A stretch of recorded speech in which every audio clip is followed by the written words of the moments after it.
Mayang buntag mga kapamilya, Father Arnold po. Saluhan niyo po muna ako tayo magkapit, pandasal. Noong September 2002, nag-attend po ako ng isang vocation seminar nang makita ko kung ano ang uri ng buhay meron ng mga paring Heswita. Namangha po ako at napaisip na gusto ko rin pong maging katulad nila.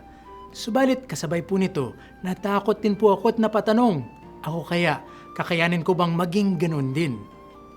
Parehas po marahil sa naranasan ni Simon Pedro nung tinawag siya ni Jesus. Namangha siya sa kanyang nakita kang Jesus, sa katotohanan na kanyang pinapangaral. Subalit ang kanyang pagkamangha ay dagling na pangibabawan ng takot. Kaya't pinalalahanan siya ng ating Panginoon. Huwag kang matakot. Mula ngayon ay mamalakaya ka na ng tao. Hindi po dahil angkinan natin ang ganap na kalakasan, ang ganap na kabanalan at kakayanan, kaya tayo pinipili ni Jesus na makasama sa kanyang misyon.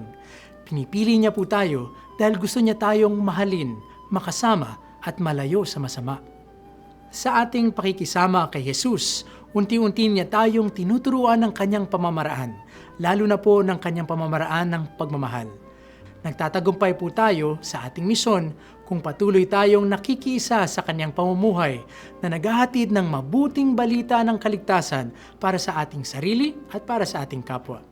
Kaya't huwag nang matakot, sumunod sa paanyaya ng ating Panginoon. Talikuran ang makasalanang buhay at sundan siya. Ako po muli si Father Arnold na nagpapaalalang mamuhay ng tama. Be blessed and be God's blessing to all.